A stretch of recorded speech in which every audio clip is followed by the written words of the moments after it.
Bonjour, bonjour all. It is a early morning here in Paris. Just a few days after the JO, the Olympics. We're about a week and a half, 2 weeks before the Paralympics. So we're gonna do it all again. But today I want to take you into and behind the story of the opening of the Louvre, or the Musée Central des Arts de la République was the full name. It's gone through a few names over time, but I'm here on the Pont des Arts this morning. We're gonna start on the outside, but just look at how great. It's a little cloudy. We're supposed to have rain this morning. It hasn't happened. Really muggy. Had a couple of hot days, but now we're gonna be in like 80 today and into the 70s for the next 10 days. Pretty happy about that. But Paris does get pretty humid here, so it gets a little humid. But you can see pompiers backing all the way down to the other side of Pont des Arts. But here we go. On this side right here, you have the Louvre. This stretches all the way across. The Pont des Arts is named the Pont des Arts because it linked the Musée du Louvre to the Institut de France, which is just here on the other side, which held the academies for a short period of time. Those academies were actually in the Louvre, and then they moved over here to the Institut de France. So the Pont des Arts links the two arts together. It's early Sunday, well, not Sunday. It's an early morning in Paris in August, so it's like every single day is basically a Sunday, which is fantastic. But look at that. I love coming out early in the morning because you get the reflection of the buildings. Not a lot moving on the Seine quite yet, so it's just lovely. And look all the way down there. So here we go. So what you're looking at right now, this corner that you look at is pretty much the oldest part of the Louvre. So, but this is supposed to be about the opening of the Louvre, but this has to do with it. So we'll go on to the other side in the Cour Napoleon. I'll show you where the original entrance was and how they came in to the museum. But what you're looking at here, just on the other side of those trees, that on the top side is the Galerie des Palais now. On the lower side was once the summer apartments of Anne of Austria. They have just reopened about a month ago after 4 years. Last time I think I was in there was before COVID, and then they just reopened, and they're only going to be open until November for a special exhibit. We'll walk through there briefly today. But that at one point also was the place where Henry IV put all of his statuary. So even though the Louvre opened 231 years ago on August 10th, it has had art in there for a long time because the kings lived here, but this is where they also moved a lot of their collection. Francois Premier was the one who started collecting the art, but he had most of it at Fontainebleau, and some of that ended up moving here.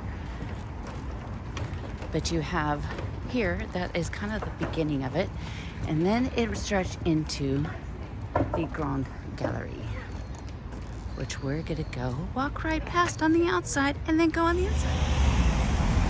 So you can see up there, the parts of the outside of the Louvre that are a little bit more decorated.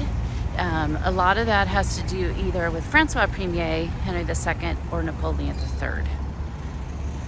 So they were the ones that did most of the actual structures and did the upper. So you can see up here, you can see the fancy reliefs up here.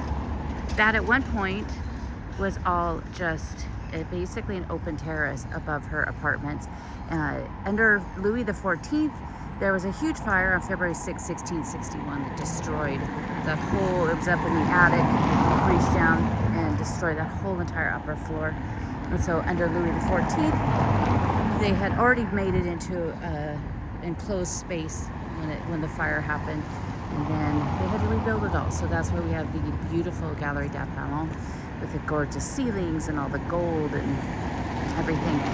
They've been using this space in the back here for some stuff for the Olympics, for security. There's bikes back there. If you can sit under a little base camp. They also took a lot of the trees out of here, they said, because they were in bad shape. So this used to have a whole ton of trees going all the way across here, and they took a lot of those out. It's a little seagull, a little duck, living together in harmony down there. And here you see, this is the gallery says antique. So this is showing where the painting or the sculptures used to be, and the sculptures in there. Once again, that's normally the Roman collection is in there, but we, as I have said, we have not seen that since before COVID, since 2019 was the last time I saw that. So it stretches across here. It says to the Grand Gallery, the rooms there. If you're looking straight here into the view, that is the Salon Carré. We'll go through there as well. And then the Salon Carré continues onto the Grande Gallery. So this is how they would actually come through it. They would actually come through the upper side, walk through here, and then walk all the way down. So this part of the Louvre goes back to 1595 under Henry IV. He wanted something to be built to match up to the Palais des Tuileries so that they could walk through here and not have to, they could avoid, you know, the riffraff of the public, and they could walk through here. But he also used it to teach his son how to hunt, Louis XIII. So they would actually have horses in there and foxes and dogs. In my mind, I just feel like it was Jumanji.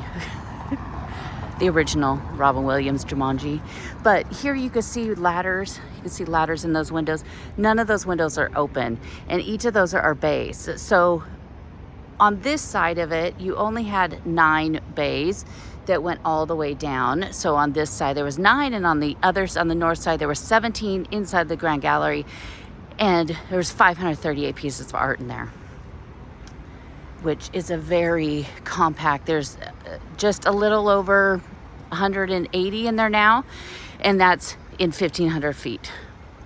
So the Cour Visconti, coming up on another big anniversary of something that happened, and that is an exit right there that a gentleman named Vincenzo Perugia, with the Mona Lisa under his arm, walked right out the door on August 20th, 1911. They didn't notice it was missing till the next day. So she was gone for over 24 hours. I've done about 6 episodes on the podcast just about the theft and the story of Mona Lisa. So I'll put some links to that below. So definitely check that out. But I love walking on this side. You can see on here on the upper side, you have H's. Those H's are for Henry. It's kind of the blanket Henry. So it's pretty much Henry IV and Henry II. Oh, the little door is open. If you see L's on here, it's kind of the blanket Louis, mostly Louis XIV, but it's kind of blanket Louis. And then you have also N's, which are the Napoleons, mostly Napoleon III though. But look at how gorgeous that door is. So this is kind of where the Louvre of the 18th century ended. So you see up there, again, you have the H's and you have the crest. So that crest there that you'll see, Henry IV. So the left side is the fleur-de-lis of the Bourbons, and the right side is those chains, and that's of Navarre, because he was Henry III of Navarre, Henry IV of France. But I love walking on the outside of this. They restored it. This has all been completely cleaned. It's been finished, I think, about a year and a half or 2. So long before the Olympics. There is a rule in Paris. The facades need to be cleaned. I believe it's every 13 years. It's a really random number. You have to clean the facades, especially on historic buildings. So you can see where it ended of the cleaning. This is also kind of the marker of where it ends. So Henry IV built this whole entire wing. The very end of that, the Pavillon de Flore, is what was built by Catherine de Medici when she built the Tuileries. So this is what linked it up to it. Nothing left of the Tuileries anymore. which also, that was stormed on August 10th, 1792, and that's why the Louvre opened on August 10th, 1793 to mark that event. But it used to go all the way down to the ground. So essentially what we see here was the same all the way across. Napoleon III later lifted it up, took it apart to put these guillettes here so that the cars could travel through. He actually wanted another access, so it would go from the Opera all the way to Boulevard Saint-Germain. That didn't happen because we have buildings just on the other side. This whole lower level here, though, there's no galleries in this entire space of the ground floor and lower level. It's used for offices. The director of the Louvre is in this area right back here. But this is also kind of, you'll see H's still on here, and then a lot of times you'll have N's on the other side. But this was all Henry IV. A lot of the interior, they kept it, put it back in. You had huge granite columns. All of that was then replaced in here. And one of my other favorite little secret things here that they added is when you're on this side, you could see H's. So there's a H here for Henry, and one on this side for Henry. And then on that far corner, there's N's for Napoleon. And they pretty much, you almost don't really know they're here unless you actually knew they were here, because it just is pretty much just the same. It's more of the shape than it is the color. But I love, love, love those.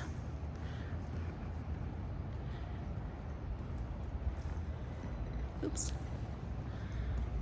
For some reason, this never sits totally straight. But we're gonna pop in here. I'm gonna take you back around to the back corner. Now it's really crooked. I'm gonna take you back to the back corner and show you where the original entrance was, and then we're gonna head on inside. So here we are now in the Cour Napoleon. What you're looking at here, the back side, or the front side, I should say, now of the Sully wing. This was actually the back side. And so back in here is where it was kind of the service entrance, the back side of the palace. So the whole facade here, what you see, was all added on by Napoleon III. He added all the decorative structure, substance, except for the top part. A lot of that was done when they created this under Henry II. But here in this corner, this is also what you're looking at. I'll get it right here.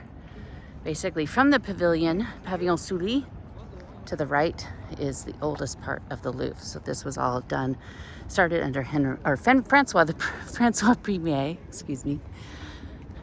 So here in this corner where you see that little bump out, kind of the bay window-ish looking building, part of the building, that used to be the entrance. So when this opened on August 10th, 1793, that is where the people came in. Obviously it's not a door anymore, as you could tell, but this is where they came in, up above in those windows that are open on the first floor. Just behind that is my dearly beloved Wing Victory. But they would come in there and then it'd go just to the left a little bit, or just to the right a little bit, and head up the stairs.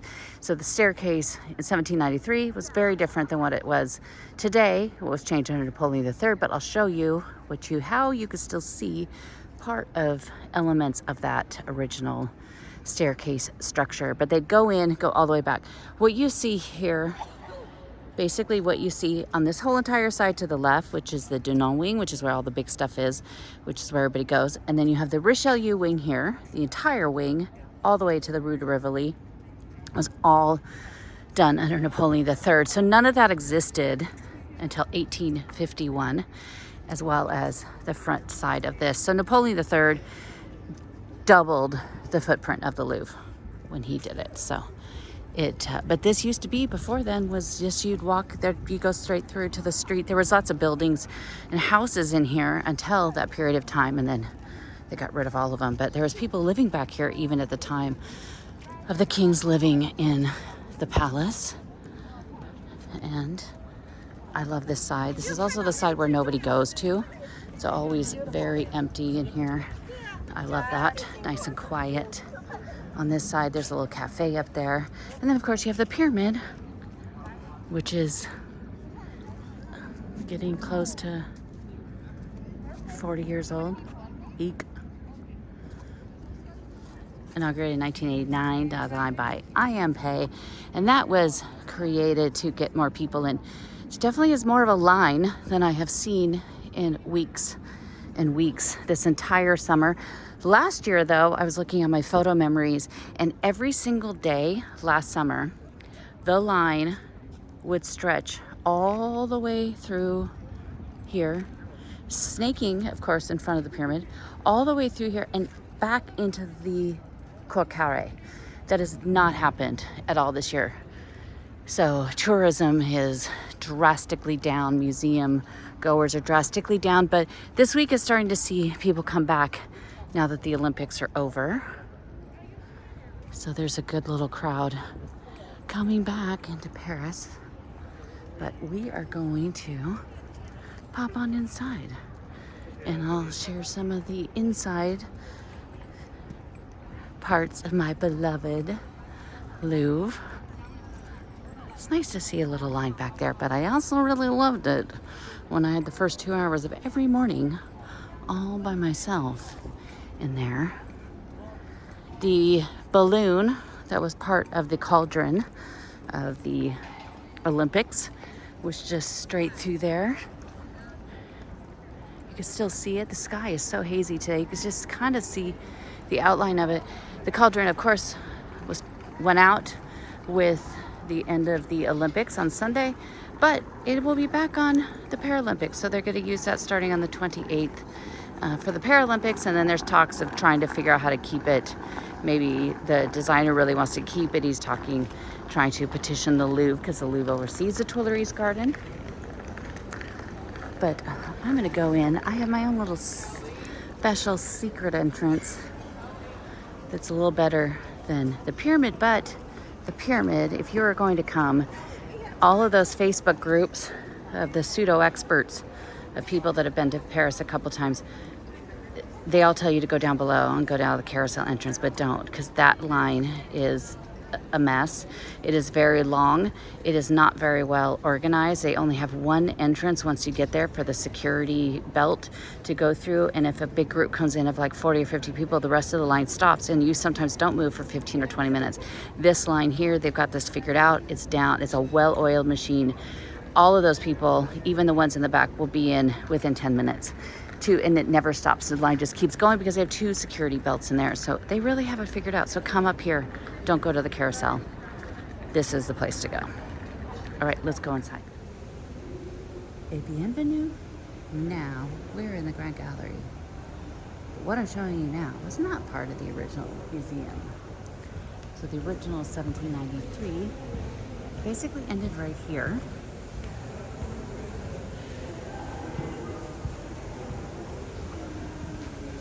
But these paintings here, I love these because these paintings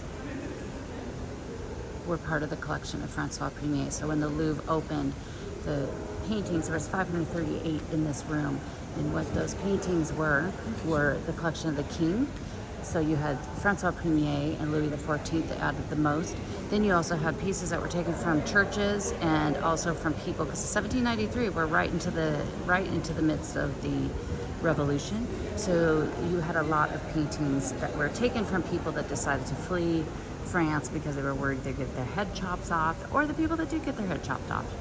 And so, but Francois Premier is kind of the one that started it all. He's the one that started collecting art. That's why Leonardo da Vinci moved to Paris, or moved to France, and he brought his paintings with him, including the Mona Lisa. And it is first thing in the morning, and right now all of these people are doing one thing. They're racing to see the Mona Lisa, and they don't really look at anything else along the way, which just breaks my heart.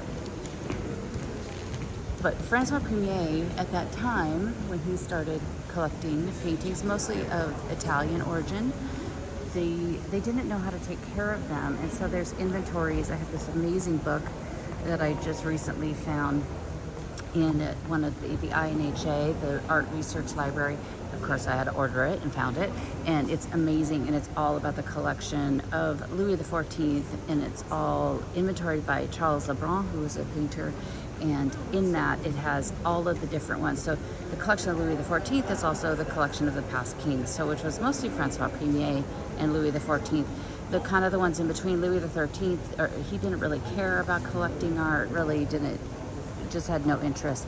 And the collection of Francois Premier, so much of it that we have written down in notes has completely disappeared. We don't have any of it. So when the Louvre opened on that August 10th, the ceiling did not look like this. The ceiling was actually completely just a blank ceiling, and they were talking about how they were going to light it, but you had the windows on the side, and I've got some actually really amazing lithographs I'm going to show you that shows a little bit better of what was in here.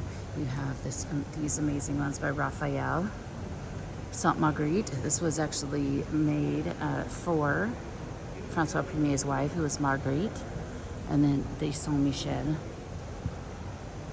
So one thing I love about coming in here and doing is, so when you read the plaques, or plaques will give you a ton of information, but my favorite thing is down there on the lower left-hand side, and you can see right there where this one, it says it was a collection of Louis XIV, ancien collection of Everhard Javac.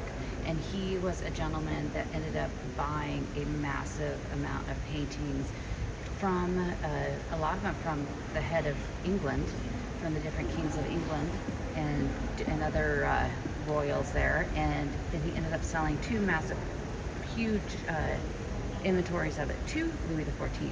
So on here it will actually say that sometimes it needs to be very brief.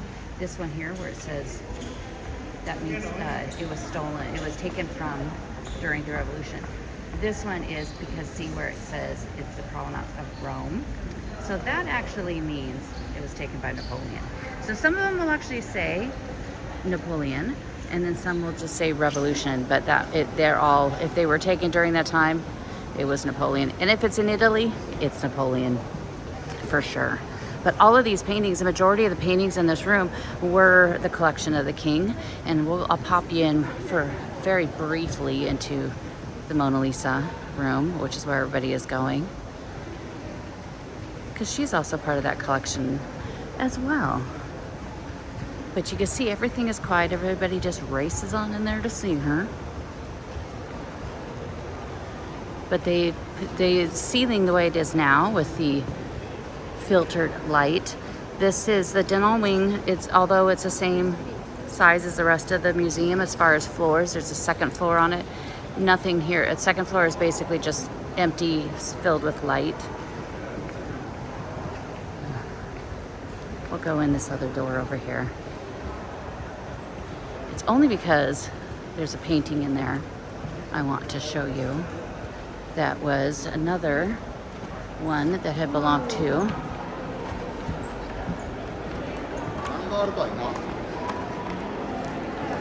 that had been a piece of the collection of one gentleman, Nicolas Fouquet. And Nicolas Fouquet was a gentleman that had a large art collection and also some wonderful designers, architects, garden designers, and Louis XIV was very jealous of that, so he took all of them, and he took his artists, and then he threw Nicolas into jail, where he spent the rest of his life. And then Louis decided to take all of the art that he had. So there's a painting right over here. Go right past here. They're having a little morning briefing of. I feel so horrible for these people, the guards that have to work in this room. But this painting right here, by Lambert, is Venus and Cupid, and this is one that Nicolas Fouquet had. So there's quite a few that he had. Most of them aren't here in the Louvre. They're actually put in other museums around France, but I do love that. So the collection of the Louvre and the collection of the kings wasn't just because it was ones they picked out and they purchased. It was also ones that they had taken and amassed from other people. But Mona Lisa came with Leonardo, so that is also the early basis, and it's in the inventory of Charles Lebrun. It's number 4, so it's the 4th painting that in the collection.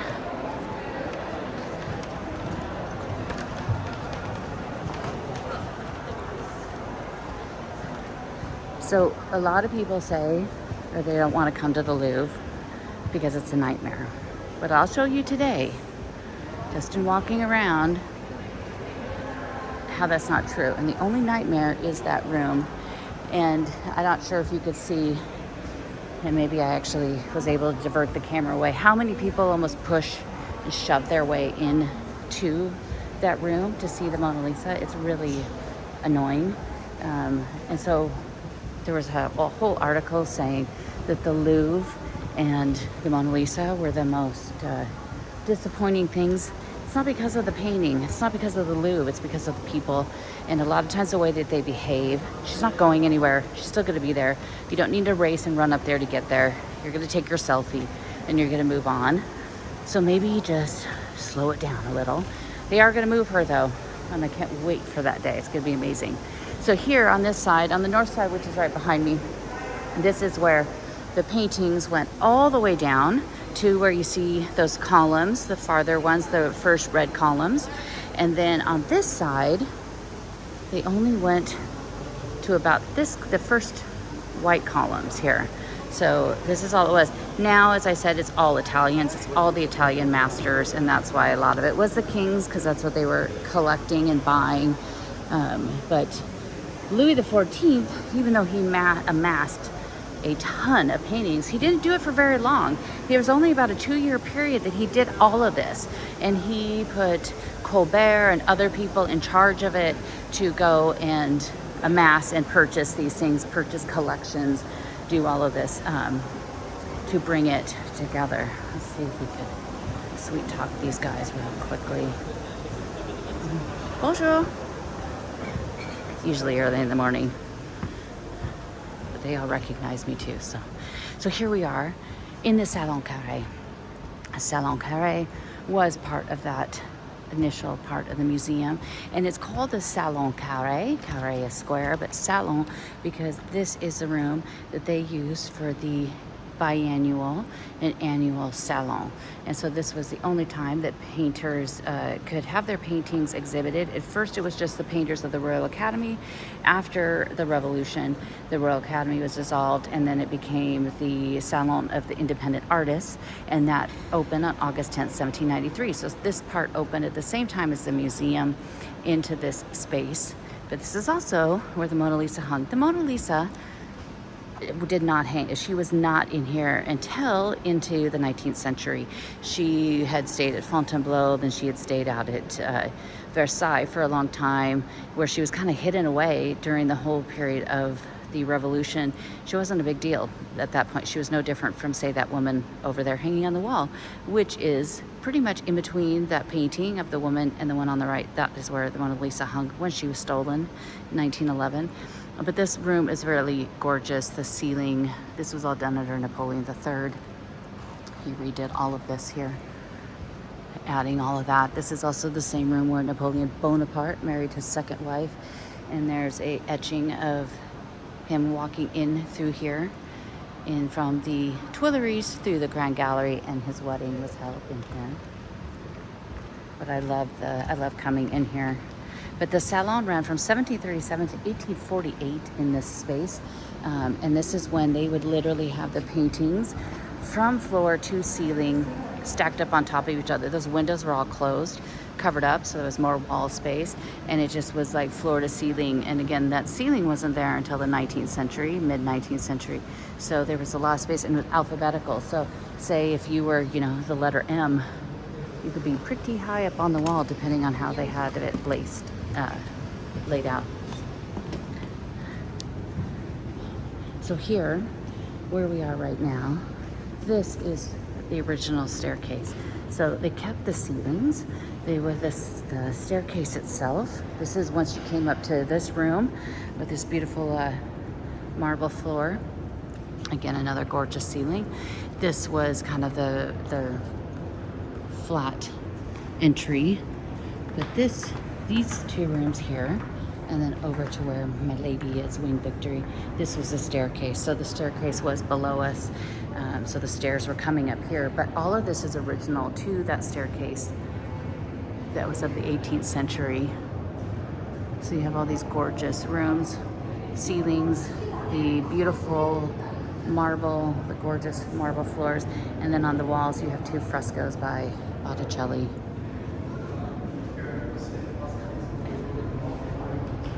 And of course, my girl, but she wasn't here until 1863, so she wasn't a part of the opening, but she's always good. It's really hard for me to keep on subject because there's just so many things I love here and I want to show it to you, but I want to try to keep it to the collection of when the Louvre opened. And so here, I love her so much. But we're gonna head downstairs now, and I'm gonna show you the inside of where those original rooms are. But look at this beautiful ceiling. We'll do another one just about the ceilings. There's 403 rooms in the Louvre, and of those 403, 52 have decorative ceilings, and I'm obsessed with every one of them. I love it. But this was the whole staircase here was then done by Napoleon III because he loved all these major, you know, grand vistas and something topping it. Like you think of the Pantheon and the Opera Garnier, all of those places. He loved having these. So they put the staircase in here, so it led right up to her, which at the time he did this, she wasn't quite here yet. But he must have had a foresight to knowing that something amazing was going to be up here. This was all filled with antiquities at the time. But let's head on downstairs and I'll show you where the inside of where that entrance was. It's just a little quick walk down from Victory, from down those steps, and you come into here, and this is the Rotunda Mars. But that staircase, they would have come in from what I showed you outside. It's where that big sign is over to the side, but they'd walk in through here, and that staircase essentially was right here. So you just walk in a little bit, head straight up those stairs. And of course, Victory is right above us. But the Rotunda Mars, and when this opened, it was highly decorated like this because this was all done for the 17th century for Anne of Austria. And it's still, the ceilings and everything are still to that period. Some of it has been replaced, but it's still the original design, some of the paintings. But you also have all these gorgeous floors. And so in this space was what was the Salle des Antiques. So this is where you had a lot of the sculptures and statuary was in this space. And it's a really beautiful, I love this walking through here. We're going to do another one, so I'm not going to go into a lot of detail on the ceilings, but bonjour. I'm not going to go into a lot of details on the ceilings because we'll do that another time, but this gives you, and if you were my Patreon, you got to see a little, I made a video for you, just you, last weekend. This showed a little bit more of this.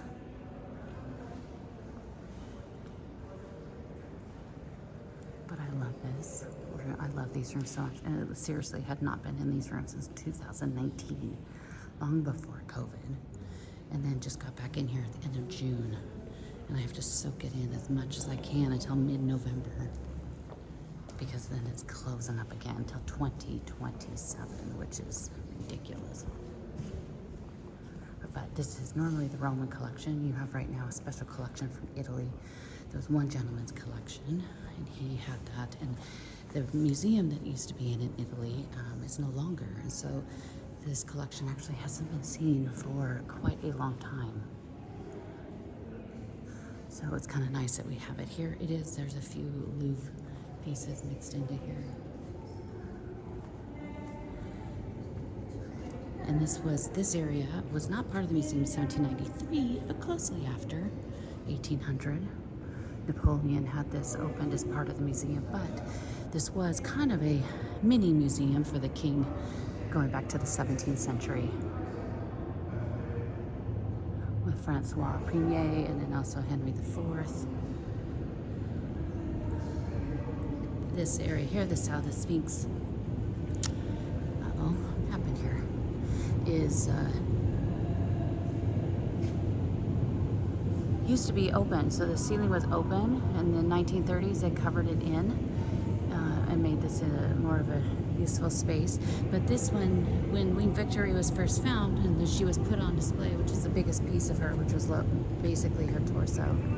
Wait, Matthew. I was just told not to use my gimbal, which it's not a selfie stick. You can't use selfie sticks in here, but, and you can see how many people I walk by, how many, in France, it just all depends on who it is and what kind of a day they're having, and there's usually a pretty vast majority of the people that actually get annoyed about things here. But here you can see this great picture of what it looked like. Not in the best shape. And then more of what, that's the regular collection that's normally in here, again, not till 2077. So I'm not sure what's going on, but they keep looking up. So maybe something happened and something is falling. So they're protecting this whole side. This was not like this a few days ago. So we are going to head over. We're just gonna walk out of their view and put my gimbal back on. I'm just holding it in my hand. But I'll get out of this area and put it back on and there won't be a problem.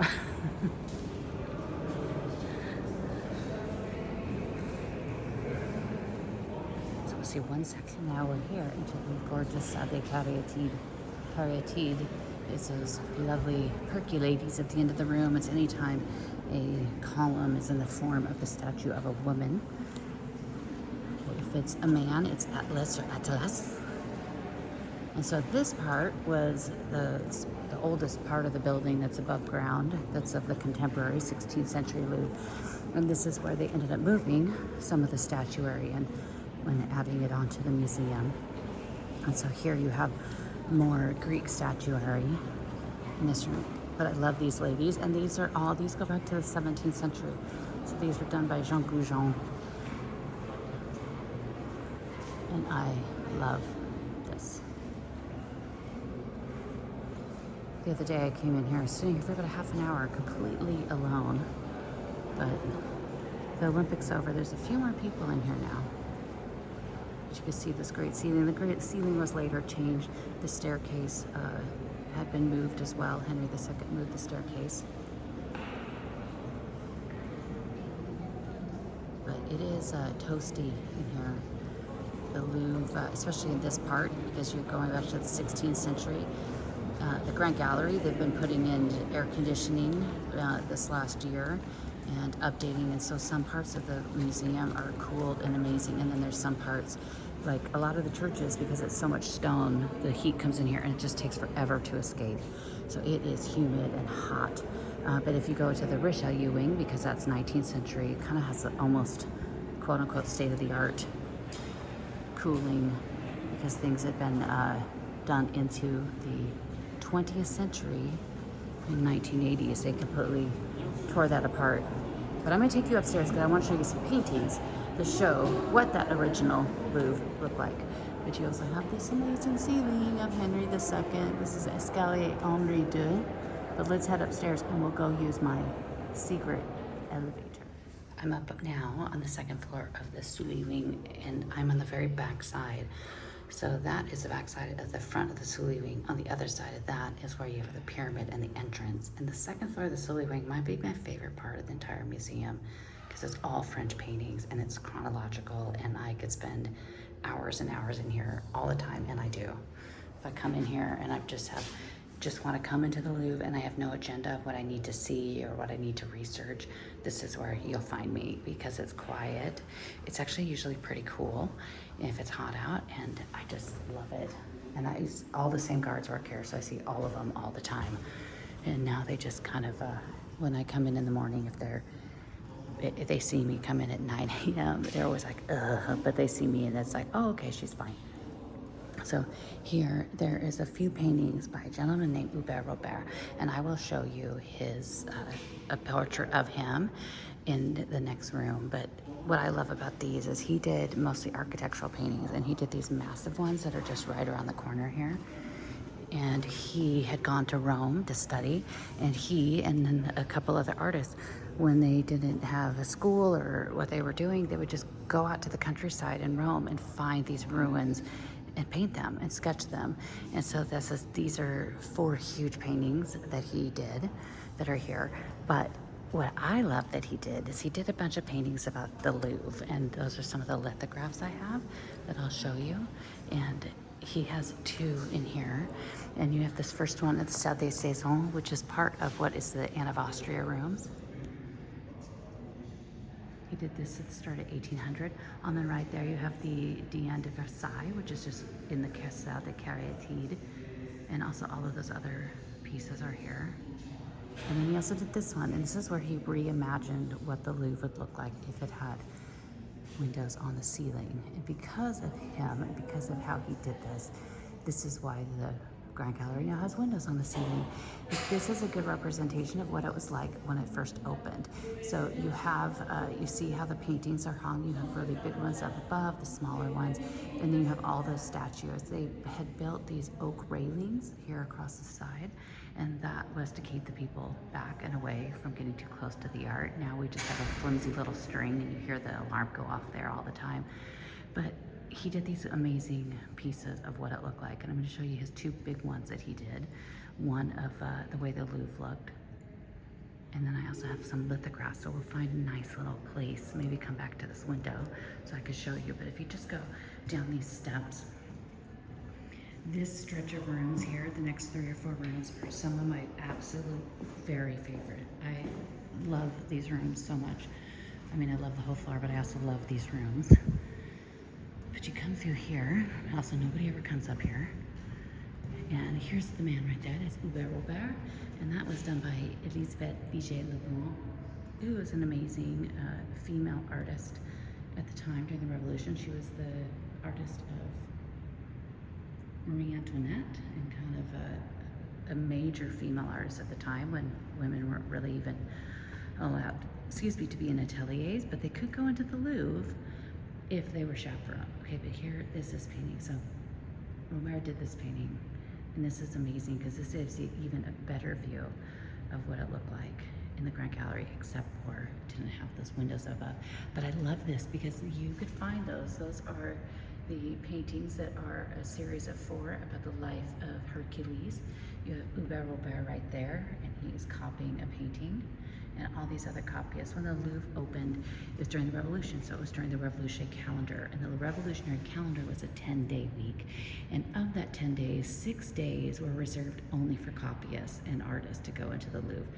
2 days a week the public could come in, and then the other 2 days it was closed for cleaning.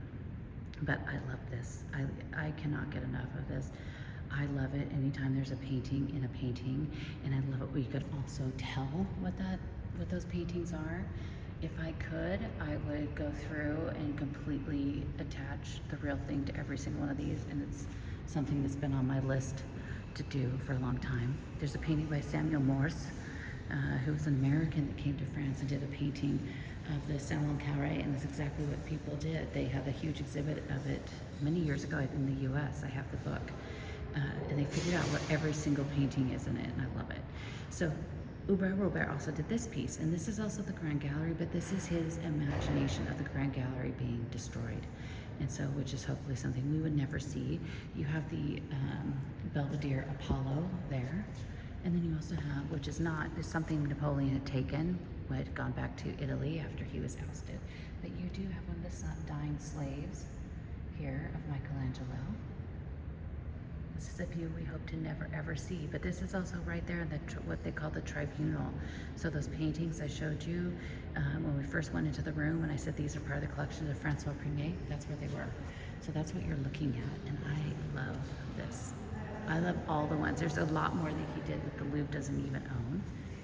But I'm going to take you back up there into that little window and show you some of the other ones. But the paintings in here are just amazing. I really love this one here too. So you have a sketch, and then this one of this sweet little, look at her beautiful little face. Like you say. It's so sweet, but the broken milk jug there is supposed to be the sign that she's lost her virginity, so maybe it's not the sweetest. But here's the sketch of it, sketch design. But I'm gonna go up here and get situated and get these lithographs out of my bag so I can show them to you. So I'm back in our little hiding spot. So I had to put these because I didn't want them to get bent. So I put them in, of course, the folder from the Louvre of my inventory. And so here they are. So these are from, I have a set, I think it's 9 or 10 volumes of these amazing books, and they have about 40 or 50 lithographs in there as well. They're just printed. But it's all about the history of these specific rooms. So one's about the Salon Carré, and one's about the Bordelot, which is what the Grand Gallery is now. But these ones are ones that were in for the Bordelot. And so these are some paintings. So this is 1796. So this is just 3 years after it opened. And I'll tell you in a second about the turmoil of it being open and closing. So, but you have this here. So this is what he did, Hubert. So you could really see how the paintings were hung, and the only source of light was from those windows. They had deemed it before it was ever turned into a museum, because a year before they had decided that they needed a place that would have the collection of art that belonged to the kings. This was 1792, so the year before.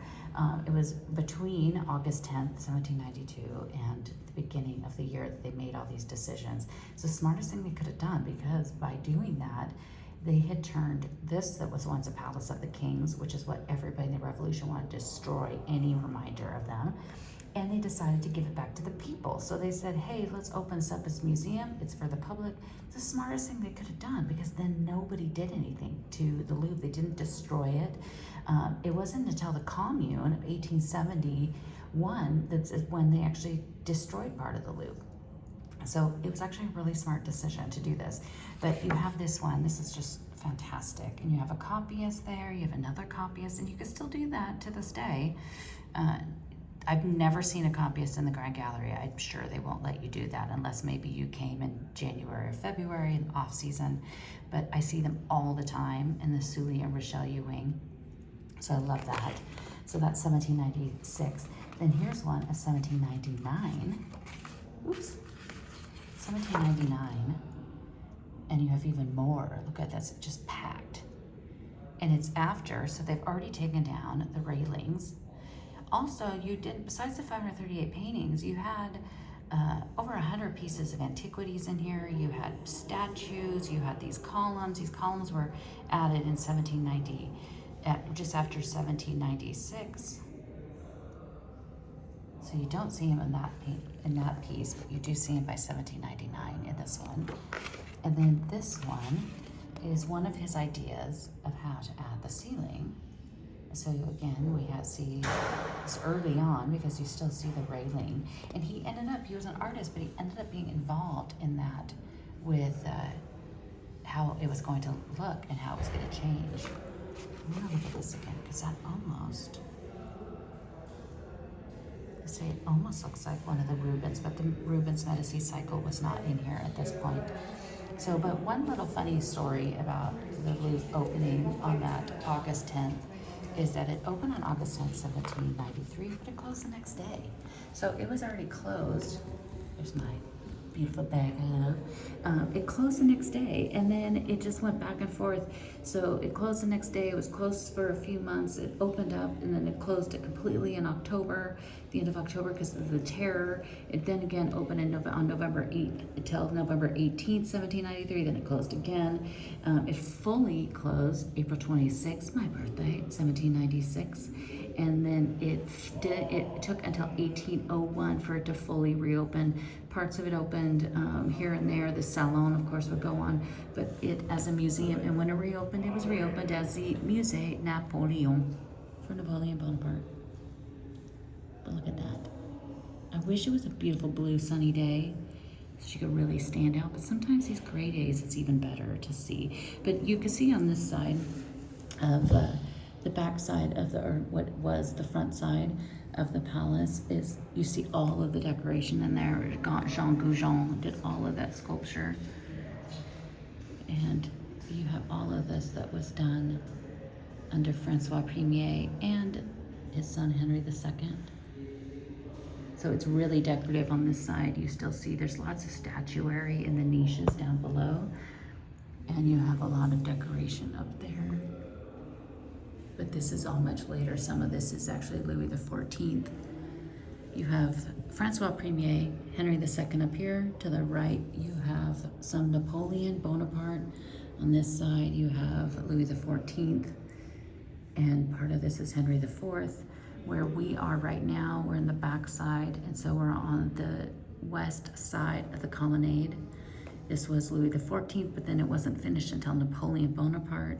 And if you know, you could read all of this on the outside. And so I do a tour of the outside of the Louvre, of how to read the Louvre, and I could tell you who did what, when, where, and how you can also know by finding some little secrets to know what that is. But I also do tours of Paris, all over Paris. If it's your first time watching, I have a podcast. We've now done over 200 episodes. I think we're at 225 now, of history every single Monday, of details, more in-depth details about a lot of women in French history, including Elizabeth Vigée-Lebrun, who did that great painting of Hubert Robert, and also his other historical things. And I have a newsletter, a Patreon, but it's getting back to the busy season for tours here in Paris. So if you're coming this September or October, reach out to me. But I'm just gonna sit here. I love finding out. This is just this little tiny alcove, and I just love coming and sitting in here all by myself, and they can't find me. But there you go. But thank you guys so much for joining me today. I'll be back next week with another video from Paris. So make sure you catch it and follow me. I'll put all my links of everything else, and follow me while you, if you're coming to Paris. I also plan trips. So definitely reach out if you need some help planning your trip to Paris. And they're from my favorite place in the entire world that I love dearly, the Musée du Louvre. That is the story of when the Louvre opened 231 years ago this last week. Thanks so much for joining me, guys.